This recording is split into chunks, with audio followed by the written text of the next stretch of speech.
Hey guys, day 7 of Phuket ആണ്. ബെൻസിന്റെ ബസ്സാണ്. ബസ്സിന്റെ ടൈമിങ് കാര്യങ്ങളും എല്ലാം എമർജൻസി ആണെങ്കിൽ മാത്രം മാറ്റാം. അത് 2334 രൂപയാണ്. ഇതുപോലത്തെ വാങ്ങിച്ച് കുടിക്കില്ല. ഇതാ ദോശ വിടണം. ഇതെന്തൊരു മുട്ടയാണെന്ന് എനിക്ക് ഇതുവരെ പിടി കിട്ടിയിട്ടില്ല. ബിയർ വരെ ബൾക്കായിട്ട് എടുക്കാം. ഇന്ന് നമ്മൾ ഈ ഹോട്ടലിൽ നിന്ന് വെക്കേറ്റ് ചെയ്യണം. അടുത്ത ഹോട്ടലിലോട്ട് പോവുകയാണ്. അടുത്ത ഹോട്ടൽ എന്ന് പറയുമ്പോൾ നമ്മുടെ എയർപോർട്ടിന്റെ അടുത്താണ്. ഇവിടുന്ന് എയർപോർട്ട് വരെ പോവാ. ഇവിടുന്ന് ബസ് സ്റ്റോപ്പിൽ പോകണം. ബസ് സ്റ്റോപ്പ് എന്ന് പറയുമ്പോൾ ഇവിടുന്ന് ഏകദേശം 1/2 കിലോമീറ്ററോളം നടക്കണമെങ്കിൽ ബസ് സ്റ്റോപ്പ് എത്തുള്ളൂ. ബസ് സ്റ്റോപ്പിൽ നിന്ന് ഓരോ അരമണിക്കൂർ ഇടവിട്ട് ബസ് ഉണ്ടെന്നാണ് പറഞ്ഞത്. നമ്മുടെ പത്തോങ് ബീച്ചില്ലേ, ബീച്ചിന്റെ സൈഡിലാണ് ഈ ബസ് സ്റ്റോപ്പ്. സോ നമ്മൾ ഇന്നലെ വന്ന ബംഗ്ലാ വാക്കിംഗ് സ്ട്രീറ്റിൽ എത്തിച്ചേർന്നിരിക്കുകയാണ്. ഇന്നലെ രാത്രി വന്നപ്പോൾ ഇവിടെ ഭയങ്കര തിരക്കായിരുന്നു. നിൽക്കാൻ പോലും സ്ഥലമില്ലായിരുന്നു. ഇതാ ഇപ്പൊ തിരക്കൊന്നുമില്ല. രാത്രിയാകുമ്പോൾ ഇതിലെ വണ്ടിയൊന്നും വിടൂല, രാവിലെ മാത്രമേ ഇതിലെ വണ്ടി വിടുള്ളൂ. അതാണ്ട് ഇപ്പൊ വണ്ടിയൊക്കെ ഇവിടെ കൊണ്ട് പാർക്ക് ചെയ്തിട്ടുണ്ട്. അതുവഴി വണ്ടിയും വരുന്നു. രാത്രിയാകുമ്പോൾ ഇത് പെഡസ്ട്രിയൻസിന് വേണ്ടി മാത്രമുള്ള ഒരു വഴിയാക്കുന്നത്. ഇവിടെ നിന്ന് ഒരു 50 മീറ്ററും കൂടി നടക്കണം ബസ് സ്റ്റോപ്പിലേക്ക്. അതാണ്ട് ഇതാണ് നമ്മുടെ ബംഗ്ലാ വാക്കിംഗ് സ്ട്രീറ്റിലെ രാവിലെയുള്ള വ്യൂ. ഒരു തിരക്കുമില്ല, ആരുമില്ല. രാത്രി അടിപൊളിയായിരുന്നു. അങ്ങനെ നമ്മൾ ബസ് സ്റ്റോപ്പിന്റെ മുന്നിൽ എത്തിച്ചേർന്നിരിക്കുകയാണ്. ഈ ബസ് സ്റ്റോപ്പ് എന്ന് പറയുമ്പോൾ ഈ ബംഗ്ലാ റോഡാണല്ലോ, അതിന്റെ ബീച്ച് സൈഡിലുള്ള എൻട്രൻസിന്റെ അവിടെയാണ് ഈ ബസ് സ്റ്റോപ്പ്. അതുകൊണ്ട് ബസ് കിടപ്പുണ്ട്. അപ്പൊ നമുക്ക് നേരെ ബസ്സിൽ കയറാം. ബസ്സിന്റെ ടൈമിംഗ് എന്ന് പറയുമ്പോൾ ആ ബസ് സ്റ്റോപ്പിന്റെ ഫ്രണ്ടിൽ ഒരു ബോക്സ് ഉണ്ട്. അതിന്റെ തൊട്ടടുത്തായിട്ടുള്ള ഒരു പില്ലർ പോലെ ഉണ്ട്. അതിൽ ടൈമിംഗ് എഴുതി വെച്ചിട്ടുണ്ട്. ഞാനിപ്പോൾ കാണിച്ചു തരാം. അതാണ്ട് ഈ ബസ് സ്റ്റോപ്പിന്റെ ഫ്രണ്ടിൽ ഇവിടെ ബസ് സ്റ്റോപ്പ് എന്നൊരു ബോർഡ് ഉണ്ട്.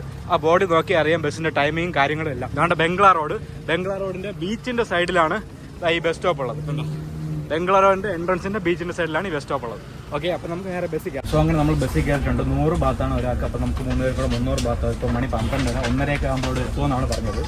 ബസ് അത്യാവശ്യം നല്ല ബസ്സാണ്, AC ബസ്സാണ്, ബെൻസിന്റെ ബസ്സാണ്. ഇതാണ് ബസ്സിന്റെ ടിക്കറ്റ്. അങ്ങനെ നമ്മൾ എയർപോർട്ട് ഡൊമസ്റ്റിക് ടെർമിനലിൽ എത്തിച്ചേർന്നിരിക്കുകയാണ്. ഇവിടെ നിന്ന് നമ്മുടെ സ്റ്റേ വരെ ഏകദേശം ഒരു 900 മീറ്റർ ഉണ്ട്. ഈ ബസ്സാണെങ്കിൽ വേറെ ഒരിടത്ത് നിർത്തില്ല, അവിടെ നിന്ന് ഡയറക്റ്റ് കൊണ്ടുപോയി ഈ എയർപോർട്ടിലാണ് നിർത്തിയത്. പറഞ്ഞ വഴിയിലൊന്നും നിർത്തൂല. ഇത് നമ്മൾ വന്ന ബസ് ഇതാണ്. നമ്മൾ വിചാരിക്കുന്നത് ഇവിടുത്തെ 7-Eleven കയറി വല്ലതും കഴിച്ചിട്ട് നമ്മുടെ ഹോട്ടലിലോട്ട് പോകാം. സോ അങ്ങനെ നമ്മൾ 7-Eleven നമ്മുടെ ഉച്ചക്കത്തെ ലഞ്ചും ബ്രേക്ക്ഫാസ്റ്റും ഇത് തന്നെയായിരുന്നു. 270 ബാത്തായി. നോർമൽ വെളിയിലുള്ള 7-Eleven കാട്ടി എല്ലാത്തിനും ഇവിടെ ഒരു 4-5 ബാത്ത് വരെ കൂടുതൽ റേറ്റ് ആവുന്നുണ്ട്. സോ നിങ്ങൾ മാക്സിമം എയർപോർട്ടിന്റെ പുറത്തുള്ള 7-Eleven എന്ന് വെച്ചാൽ ഒരു 5-6 ബാത്ത് കുറഞ്ഞു കിട്ടും. ഇവിടെ എല്ലാത്തിനും ഒരു 4 മുതൽ 5 ബാത്ത് വരെ കൂടുതലുണ്ട്. എമർജൻസി ആണെങ്കിൽ മാത്രം വാങ്ങിച്ചത്. നമ്മൾ രാവിലെ തൊട്ട് ഒന്നും ഇതുവരെ കഴിച്ചിട്ടില്ല, അതുകൊണ്ടാണ് നമ്മൾ ഇവിടുന്ന് വാങ്ങിച്ചത്. സോ ഇവിടുന്ന് ഇതൊക്കെ കഴിച്ചിട്ടാണ് നമ്മൾ അടുത്ത ഹോട്ടലിലോട്ട് പോകുന്നത്. അങ്ങനെ 900 മീറ്റർ നടന്ന് നമ്മളിതാ ഗസ്റ്റ് ഹൗസിൽ എത്തിച്ചേർന്നിരിക്കുക. Guest house Phuket airport. ഇവിടെയാണ് നമ്മളെ സ്റ്റേ. നമുക്ക് പോയി ചെക്ക് ഇൻ ചെയ്യാം. സോ അങ്ങനെ നമ്മൾ അടുത്ത സ്റ്റേയിൽ ചെക്ക് ഇൻ ചെയ്തിട്ടുണ്ട്. റൂം കാണിച്ചു തരാം. അത്യാവശ്യം നല്ല വിശാലമായ റൂമാണ്. TV ഉണ്ട്, ഇവിടെ ഒരു മിറർ ഉണ്ട്, ഇവിടെ കുറച്ച് വർക്ക് സ്പേസ് ഉണ്ട്, ചെരുപ്പ് വെക്കാൻ സ്ഥലം, 2 ബെഡ് ഉണ്ട്. അത്യാവശ്യം നല്ല വലിയ ബെഡാണ്. ഇവിടെയും കുറച്ച് ഫുഡൊക്കെ ഇരുന്ന് കഴിക്കാനുള്ള സ്പേസ് ഉണ്ട്. ഫ്രിഡ്ജ് ഉണ്ട്, ഇവിടെ ഒരു ബാൽക്കണി ഉണ്ട്. ബാത്റൂമും കൊള്ളാൻ കുഴപ്പമില്ല. നമുക്ക് ഒരു 5-ൽ 3.5 കൊടുക്കാം. അത്യാവശ്യം നല്ലൊരു ബാത്റൂമാണ്. പിന്നെ ഇവിടെ നിന്ന് എയർപോർട്ടും കാണാം. അതുകൊണ്ട് അതാണ് എയർപോർട്ട് ടെർമിനൽ. അവിടെ നിന്നാണ് നമ്മൾ നടന്നിങ്ങ് വന്നത്. സോ ഈ ഹോട്ടലിൽ നമുക്ക് ഒരു ദിവസത്തേക്ക് 2334 രൂപയാണ്. അത്യാവശ്യം നല്ല ഹോട്ടലാണ്. എയർപോർട്ടിന്റെ തൊട്ടടുത്തായിട്ടാണ് നമ്മൾ എടുത്തത്. ഇനി ഇവിടെ കുറച്ച് നേരം ഒന്ന് റെസ്റ്റ് ചെയ്തിട്ടാണ് വൈകുന്നേരം ഇറങ്ങി ഇവിടേക്ക് ഒന്ന് കറങ്ങാം. ഇവിടെ ഒരു ബീച്ച് ഉണ്ട്. ഒരു എയറോപ്ലെയിൻ വന്നിങ്ങനെ താഴ്ന്നിറങ്ങണം, ആ ബീച്ചിലോട്ട് ഇറങ്ങണ കാണാൻ പറ്റും. അങ്ങോട്ടൊക്കെ പോകണം. ഓക്കെ, അപ്പൊ ഇനി വൈകുന്നേരം കാണാം. ഇങ്ങനെ നമ്മൾ നയാൻ ബീച്ചിൽ എത്തിച്ചേർന്നിരിക്കുകയാണ്. ഫ്ലൈറ്റ് വരുമ്പോൾ ഫ്ലൈറ്റ് ഇങ്ങനെ ഡയറക്റ്റ് ഇങ്ങനെ ഇവിടെ നിന്ന് എയർപോർട്ടിലോട്ട് ഇറങ്ങണ വ്യൂ കാണിച്ചു തരാം. ഒരു ഫ്ലൈറ്റ് വരുമ്പോൾ ഞാൻ കാണിച്ചു തരാം. ഇനി എപ്പോൾ ഫ്ലൈറ്റ് ഉണ്ടെന്ന് അറിഞ്ഞൂടാ. നമുക്ക് എന്തായാലും നോക്കാം. ക്ലൗഡി ആയതുകൊണ്ട് സൂര്യനെ കാണാനില്ല. സൂര്യൻ സെറ്റ് ആയെന്ന് തോന്നുന്നു. നല്ല വൈബൊക്കെ കൊള്ളാം. നല്ലൊരു സമാധാനമായിട്ട് വന്നിരിക്കാൻ പറ്റിയ ഒരു സ്പോട്ടാണ്. ഫുക്കറ്റ് എയർപോർട്ടിന്റെ തൊട്ടടുത്താണ്. എയർപോർട്ടിൽ നിന്ന് ഒരു 900 മീറ്റർ അങ്ങാണ്ടൊക്കെ ഉള്ളൂ. അങ്ങനെ ഒരു ഫ്ലൈറ്റ് ഇതാ പൊങ്ങി പോകുന്ന കാണാം.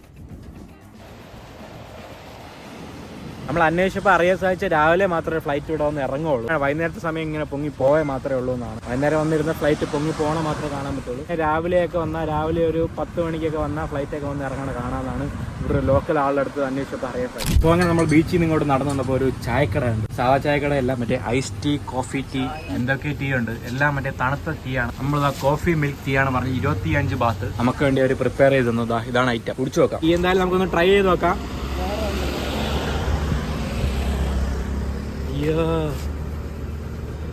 ഭയങ്കര കയ്പ്, കച്ചി വയ്യ.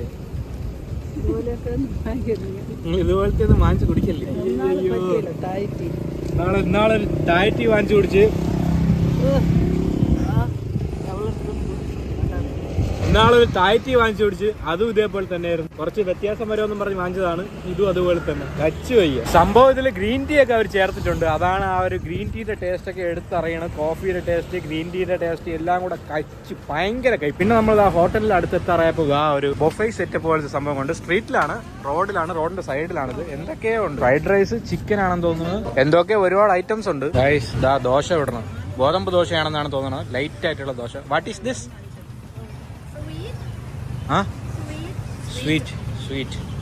സ്വീറ്റ് എന്നാണ് പറഞ്ഞത്. എന്റെ പേരൊന്നും ഇവിടെ എഴുതിയിട്ടില്ല. എന്താണെന്നൊന്നും അറിഞ്ഞൂടാ. ഉരുട്ടി വെച്ചിട്ട് റോള് പോലെ. ഒരെണ്ണം 10 രൂപ, ഒരെണ്ണം 5 രൂപ. ഒരെണ്ണം 5 രൂപയാണ് റേറ്റ്. നമ്മളിതാ 2 വാങ്ങിച്ചിട്ടുണ്ട്. നമുക്ക് കഴിച്ചു നോക്കാം. കൊള്ളാം കേട്ടോ, ഇരുന്ന സാധനം, അടിപൊളി സാധനം. എന്താ മുട്ടയൊക്കെ ഒഴിക്കുന്നുണ്ട്. സാധനം കൊള്ളാം. അകത്ത് നല്ല സോഫ്റ്റ്, പുറത്ത് നല്ല ക്രിസ്പി. ബട്ടറിൻ്റെ ടേസ്റ്റൊക്കെ നല്ല സൂപ്പറായിട്ട് അറിയാൻ പറ്റുന്നുണ്ട്. അടിപൊളി സാധനം. ഒരെണ്ണം 5 ബാത്ത്. ഇതൊക്കെ ഒരു റോഡിൻ്റെ സൈഡിലാണ് വെച്ച് വെക്കുന്നത്. ഒരു തട്ട് പോലെ ഇട്ടിട്ട് അവിടെ വെച്ച് തന്നെ പ്രിപ്പയർ ചെയ്ത് വെക്കുന്നുണ്ട്. പിന്നെ എയർപോർട്ടിൻ്റെ സൈഡിൽ തന്നെ ഒരുപാട് റെസ്റ്റോറൻറ്റ്സ് അവൈലബിൾ ആണ്. എല്ലാം തായ് ഫുഡാണ്. ഇന്ത്യൻ ഫുഡ് അങ്ങനെയൊന്നും കണ്ടില്ല. എല്ലാം തായ് ഫുഡ്, തായ് നൂഡിൽസ്, തായ് വിഭവങ്ങളാണ് ഫുള്ളും. ഇവിടെ ഉണ്ട്, അപ്പുറത്ത് അവിടെ ഒരുപാട് ഹോട്ടൽസ് ഉണ്ട്. പിന്നെ റോഡിൻ്റെ സൈഡിൽ ഒരുപാട് ഇതുപോലെ തട്ടുമുണ്ട്. അങ്ങനെ നമ്മൾ ലോട്ടസ് ഗോ ഫ്രഷ് എന്ന് പറഞ്ഞൊരു കടയിൽ വന്നിരിക്കുകയാണ്. ഇതിനകത്ത് എന്തൊക്കെ ഉണ്ടെന്ന് നോക്കാം. നമുക്ക് കഴിക്കാൻ പറ്റിയ വല്ലതും ഉണ്ടോ അതോ ഫ്രഷ് ഐറ്റംസ് മാത്രമേ ഉള്ളൂ എന്ന് അറിഞ്ഞൂടോ. ചുമ്മാ കയറി നോക്കാം. ഇവിടെ വെജിറ്റബിൾസ് ഒക്കെയാണ് കേട്ടോ ഉള്ളത്. ഓറഞ്ച് ഉണ്ട്, ലിച്ചി, ഓറഞ്ചൊക്കെ പാക്ക് ചെയ്തിട്ടിട്ടുണ്ട്. വാട്ടർമെലൺ ഉണ്ട്, വീണ്ടും ഓറഞ്ച്, പിന്നെ മറ്റേ ഫ്രോസൺ ഐറ്റം, ഡ്രിങ്ക് ഒക്കെ ഉണ്ട് കണ്ട. പിന്നെ ഇവിടുത്തെ സൂപ്പർ മാർക്കറ്റിലെല്ലാം ബിയറും ഉണ്ട്. അതായത് ഇവിടുത്തെ ലോക്കൽ ബ്രാൻഡ് ബിയറാണ് ചാങ്. ഇത്ര ഭാഗത്താണോ കണ്ട, ലിയോ എന്ന് പറഞ്ഞൊരു ബിയർ ഇവിടെ ഉണ്ട്. ഫ്രോസൺ മീനുണ്ട്, ഫ്രോസൺ ചിക്കൻ ഉണ്ട്. ഇതാ കിലോ എത്ര രൂപയെന്നൊക്കെ അവിടെ എഴുതിയിട്ടുണ്ട്. നമ്മളിതാ ഇവിടെ നിന്ന് ലിച്ചി എടുത്തു. വേറെ എന്തെങ്കിലും ഉണ്ടാകുന്ന നോക്കിയിട്ട് ഒന്നും കിട്ടിയില്ല. സോ അങ്ങനെ നമ്മൾ സൂപ്പർ ചീപ്പിൽ എത്തിച്ചേർന്നിരിക്കുകയാണ്. ഇതാണ് സൂപ്പർ ചീപ്പ്. 7-Eleven പോലെ ഒരു ഷോപ്പാണെന്നാണ് എൻ്റെ ഒരു വിശ്വാസം. നല്ല തിരക്കുണ്ട് ഇവിടെ. 7-Eleven കാട്ടി തിരക്കുണ്ട്. അതുകൊണ്ട് ചിലപ്പം അവിടുത്തെ കാട്ടി ചീപ്പായിട്ട് ഐറ്റങ്ങൾ കിട്ടുമെന്ന് തോന്നുന്നു. ഇവിടെ 7-Eleven കാട്ടി ഒരുപാട് ഐറ്റങ്ങളുണ്ട് കേട്ടോ. അതുകൊണ്ട് ഫുൾ സ്റ്റോർ ഫുള്ളാണ്. നല്ല വലിപ്പമുണ്ട്. സാധാരണ 7-Eleven കാട്ടി നല്ല വലിപ്പമുണ്ട്. ഉണക്കമീനൊക്കെ ഇതാ വെച്ചിട്ടുണ്ടോ, നല്ല സ്മെല്ലും ഉണ്ട്. അതാണ് ഈ സ്റ്റോർ ഫുള്ളാണ് ഉണക്കമീനിൻ്റെ മണം. പിന്നെ സൂപ്പർ ചീപ്പി ഒന്നിൻ്റെ പ്രൈസ് അവിടെ എഴുതി വെച്ചിട്ടില്ല. നമുക്കിത് കണ്ടിട്ടൊന്നും മനസ്സിലാവണമില്ല. ഇതുപോലെ ഒരു ഡിസ്പ്ലേ ഉണ്ട്. ആ ഡിസ്പ്ലേ കൊണ്ട് കാണിച്ചാൽ നമുക്ക് ഇതിൻ്റെ പ്രൈസ് അറിയാൻ പറ്റും. കണ്ടോ, ഇതിൻ്റെ പ്രൈസ് നമ്മൾ ചെക്ക് ചെയ്ത് 49 ബാത്താണ്. ഈ ഡിസ്പ്ലേ ഒരു സെൻസർ എന്തോ വെച്ചിട്ടുണ്ട്. അതിൽ നമ്മളെ ബാർകോഡ് കൊണ്ട് കാണിക്കണം. അപ്പം നമ്മുടെ ബാത്ത് എത്രയെന്ന് അറിയാൻ പറ്റും. 49 ബാത്താണ് ആ ഒരു ചോക്ലേറ്റിനായത്. സംഭവം ഈ കട ബൾക്കായിട്ട് എടുക്കാനുള്ള കടയെന്നാണ് തോന്നുന്നത്. എല്ലാ സാധനവും വലിയ വലിയ ക്വാണ്ടിറ്റിയിലാണ് ഇരിക്കുന്നത്. അതാ കണ്ട, ഇതെല്ലാം എന്താ പാക്ക് ചെയ്താണ് വെച്ചിരിക്കുന്നത്. എല്ലാം വലിയ ക്വാണ്ടിറ്റിയാണ്. നമ്മുടെ ഈ കടക്കാർക്കൊക്കെ എടുത്തിട്ട് മറച്ച് വെക്കാനുള്ള സെറ്റപ്പാണെന്നാണ് തോന്നുന്നത്. കണ്ട, എല്ലാം വലുതാണ്. ഇതൊക്കെ കണ്ട, ഇതിനകത്തൊക്കെ ഒരുപാടുണ്ടോ. കണ്ട, ബിയർ വരെ ബൾക്കായിട്ട് എടുക്കാം. അടുക്കി വെച്ചിട്ടുണ്ട്. ലിയോ, ചങ്കി എന്ന് പറഞ്ഞ ബ്രാൻഡ്, പിന്നെ ഏതൊക്കെയോ ബ്രാൻഡിൻ്റെ ബിയറൊക്കെ അത് അടുക്കി വെച്ചിട്ടുണ്ട്. എല്ലാ സാധനവും ഇവിടുന്ന് ബൾക്കായിട്ട് എടുത്തോണ്ട് പോകാം. നമുക്ക് ബൾക്കായിട്ട് എടുക്കുമ്പോൾ നല്ല റേറ്റിന് കിട്ടുകയും ചെയ്യും. ചോക്ലേറ്റ്സ് ഉണ്ട്, മാഗി, ചിപ്സ് എല്ലാം ബൾക്കിനുണ്ട്. തുണിയുണ്ട്, ചെരുപ്പുണ്ട്. ഇവിടെ ഇല്ലാത്ത ഒന്നുമില്ല. എല്ലാ ഐറ്റവും ഉണ്ട്. ഓയില്, പീനട്ട് ബട്ടർ, ഒരാൾക്ക് എന്തൊക്കെ ആവശ്യമുണ്ടോ അതെല്ലാ സംഭവം ഇവിടെ ഉണ്ട്. പിന്നെ ഇവിടെ മുട്ടയുണ്ട്. മുട്ട എന്ന് പറഞ്ഞാൽ പല കളറിലുള്ള മുട്ടയാണ്. ഇത് നാടൻ മുട്ട, ഇത് നമ്മുടെ ബോയിലർ മുട്ട.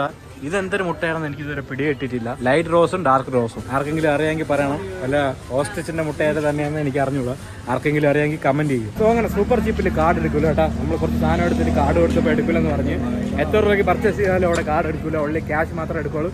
പക്ഷെ ഇത്രയും വലിയ കടയാണ്, ഒരുപാട് സാധനമുണ്ട്. എന്തുകൊണ്ടാണെന്ന് അറിഞ്ഞൂടാ കാർഡ് എടുക്കാത്തത്. വന്ന് എല്ലാവരും പൈസ കൊടുത്താണ് വാങ്ങിക്കുന്നത്. ഇതാണ് സൂപ്പർ ചീപ്പ്. എന്താണെന്ന് അറിഞ്ഞൂടാ. അപ്പൊ നിങ്ങൾ സൂപ്പർ ചീപ്പിൽ പോകണമെങ്കിൽ ക്യാഷ് കയ്യിൽ വെച്ചിരിക്കണം, തായ് ബാത്ത് കയ്യിൽ വെച്ചിരിക്കണം. ഓക്കെ, ഇതാണ് അവിടെ നല്ല പ്രൈസിന് കിടില സാധനങ്ങൾ കിട്ടും. പക്ഷെ കാർഡ് എടുക്കൂല. നല്ല വില കുറവിന് സാധനങ്ങൾ കിട്ടും. ഇത് മാത്രം മേടിക്കാൻ പറ്റും. നമ്മൾ കുറച്ചധികം സാധനമൊക്കെ അങ്ങോട്ട് കൊണ്ടുപോകാനൊക്കെ വേണ്ടി വാങ്ങിച്ചതാണ്. കാർഡ് എടുക്കുന്നില്ല. നമ്മളതിൽ ബാത്ത് 100 ബാത്ത് മാത്രമേ ഉണ്ടായിരുന്നുള്ളൂ. 75 ബാത്ത് തന്നെ ഇതിനാണ്. നമ്മളിതാ വീണ്ടും മറ്റേ ദോശ വാങ്ങിക്കാൻ വന്നിരിക്കുകയാണ്. കുറച്ച് നേരം നമ്മൾ വാങ്ങിച്ച് കഴിച്ച സാധനം നല്ല സൂപ്പർ ടേസ്റ്റ് ആയതുകൊണ്ട് ഒന്നും കൂടെ വാങ്ങിച്ച് കഴിക്കാമെന്ന് വിചാരിച്ചു. ഈ കടയിൽ നിന്നാണ് നമ്മൾ വാങ്ങിച്ചത്. ചെറിയ തട്ടാണ്, കിട്ടുന്ന സാധനം. അകത്ത് ബട്ടറിൻ്റെ ഫില്ലിംഗ് ഒക്കെ ഉണ്ട്. ഇതാവേണ്ട സൂപ്പർ. സോ നമുക്കിന്നെല്ലാം കൂടെ ചിലവായത് 1000 ബാത്താണ്. 1000 ബാത്ത് എന്ന് പറയുമ്പോൾ 2450 രൂപ, 2500 രൂപ അറൗണ്ട് ആണ്. തായ്ലാൻഡിലെ ലാസ്റ്റത്തെ ദിവസമാണ് നമ്മുടെ. നാളെ ഉച്ചയ്ക്ക് നമ്മൾ പോവുകയാണ്. ഉച്ചയ്ക്ക് 2:30ക്കാണ് ഫ്ലൈറ്റ്. ഈ റൂം 11:30 ആകുമ്പോൾ വെക്കേറ്റ് ചെയ്യണം. എന്നിട്ട് നമ്മൾ നേരെ എയർപോർട്ടിലോട്ടാണ് പോകുന്നത്. എയർപോർട്ട് ഇവിടെ തൊട്ടടുത്താണ്. ഇവിടെ 900 മീറ്ററേ ഉള്ളൂ. ഒരു 15 മിനിറ്റ് നടന്നാൽ മതി. സോ അടുത്ത് നമ്മൾ നേരെ പോകാൻ പോകുന്നത് മലേഷ്യയിലാണ്. സോ നാളത്തെ പരിപാടിയൊക്കെ ഇനി അടുത്തൊരു വീഡിയോ. ഈ വീഡിയോ ഇഷ്ടമെങ്കിൽ ലൈക്ക്, ഷെയർ ആൻഡ് സബ്സ്ക്രൈബ്.